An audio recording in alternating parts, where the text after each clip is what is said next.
In 2016, Trump isn't hard enough on immigration.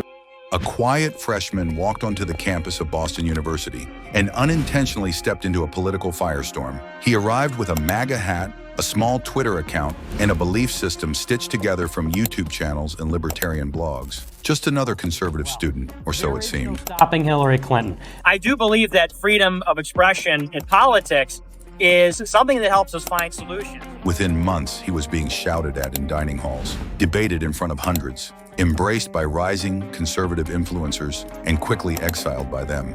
What happened in between is a story about online ecosystems, identity politics, rejection, and escalation, and how an 18-year-old from suburban Chicago became one of the most controversial political figures on the American right. This is the evolution of Nick Fuentes and the forces that shaped him. Before he ever set foot on a college campus, Nick Fuentes saw himself as a typical conservative teenager. He grew up in a mostly white suburb outside Chicago, watched libertarian videos, followed PragerU, and supported candidates like Ted Cruz and Rand Paul. All across America, rising up together. Obviously, they should be allowed to practice that, and no government should interfere with them. At the time, Donald Trump seemed, to him, like a big government outsider who didn't fit the libertarian mold. I mean, if he wants to interview Nick Fuentes, I don't know much about him, but if he wants to do it, get the word out. But as the 2016 primary season heated up, Fuentes noticed something that would change his worldview. Like a much better night for Donald Trump and his campaign team than any of them. Is a real nail biter. Trump wasn't afraid of the media. He openly fought them, challenged them, and ignored the rules conservative politicians had followed for decades. To Fuentes, this was a revelation. He believed that if conservatives wanted to win, they needed someone who would take on the media directly. That idea became his first major shift. We look in this state that the Republican Party is nowhere to be found. Fuentes traces a pivotal moment in his ideological transformation to something unexpected. A monologue by radio host Mark Levin. This is part of the disease, the poison that we're experiencing. Does that make sense? Levin warned that America was becoming a majority non-white country and challenged listeners to consider whether that was a good thing. Now let's move to Nick Fuentes. He's a punk, absolute punk. You bring on Nick Fuentes, who trashed. For Fuentes, it was the first time he'd seriously thought about demographics. Shortly after, he encountered a viral online map showing election outcomes by gender and race. We have to really change the paradigm very forcefully. The paradigm is so wrong, so confused, so backwards. The masculine versus the feminine, in a formal sense, are cosmically different. These images convinced him that demographic change and immigration were central political issues. Whether accurate or not, these ideas stuck with him and became foundational to his worldview. This early convergence of talk radio framing, online memes, and identity-based arguments formed the ideological spark that later grew much larger. When Fuentes arrived at Boston University in the fall of 2016, he wore his MAGA hat everywhere, in dining halls, on Commonwealth Avenue, in class buildings. The reactions were immediate and intense. Everybody knows the election was stolen. We're not remaining in our homes. We're on the streets now. Until the state legislatures allocate their electoral votes. He describes being confronted, yelled at, and even threatened. Since I started to become a vocal supporter of President Trump, I started to receive a good number of death threats, my physical safety, and really just a general ostracism. For an 18-year-old far from home, these moments amplified a growing belief that political tensions weren't just disagreements, they were personal. He vented about these encounters on Twitter, which drew attention on campus. Arguments escalated, tensions grew, and soon a student from a libertarian group invited him to debate the progressive student body president. 300 people showed up. A conservative activist live-streamed it. Hello, Atlanta, Georgia! Our election stolen from us in real time. But President Trump became the largest vote getter in the history. In spite of all the fake news and the fake media, the silent majority rose up and demanded its country back. Overnight, Fuentes went from anonymous freshman to a rising figure within online conservative circles.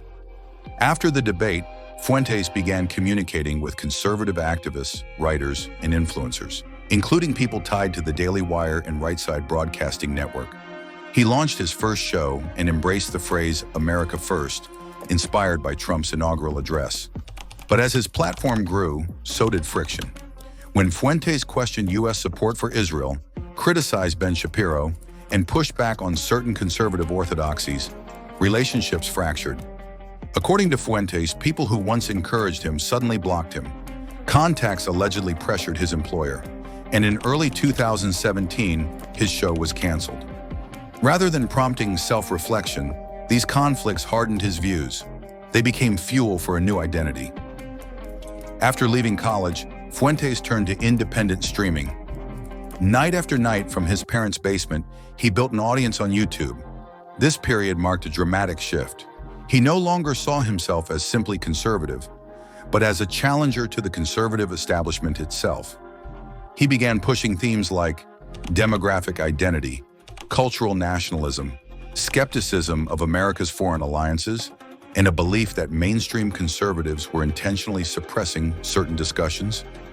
Republicans are a little bit more unexcited about a Hillary Clinton. A large majority of people that are going to vote for her because she's going to be the first woman president. As his rhetoric intensified, so did his following and his conflicts. Fuentes' next ideological evolution didn't come from the left, but from open fights within the right.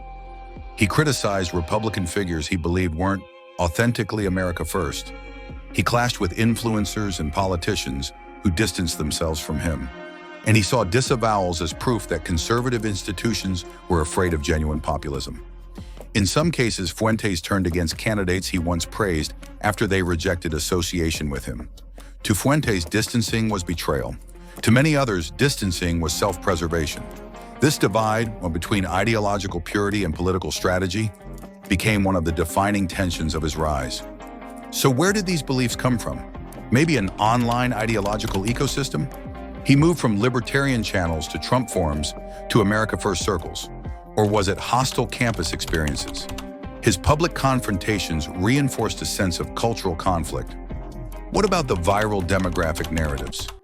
He made charts and his talk radio commentary reframed politics around identity. Or is the clashes he had with conservative institutions? Being blocked, criticized, or fired hardened his belief that gatekeepers were suppressing him. Maybe it was the early digital success he had. Going viral at 18 created a feedback loop that rewarded escalation. Together, these forces formed a worldview that became progressively more rigid and more controversial and over time. Stand up! Make your voice heard! Make your voice heard! And in some ways, it shouldn't have happened. In some ways, I think the country didn't deserve for this to happen. Nick Fuentes didn't rise in a vacuum. His story reflects the intersection of online radicalization, political tension, personal momentum, and the fractured media landscape of the 2010s. Understanding how he got here isn't about agreement. It's about recognizing how modern extremism forms and why it keeps finding an audience. Because Fuentes is only one example of a much larger pattern, a pattern shaped by algorithms that reward outrage, communities that validate extreme beliefs, institutions that fail to reach younger audiences, and a political culture that increasingly turns identity into a battlefield. His rise forces a difficult question. If the same conditions continue, who becomes the next Nick Fuentes? This is the evolution of Nick Fuentes and the forces that shaped him. But more importantly, it's a glimpse into how radicalization happens today and how easily it will happen again.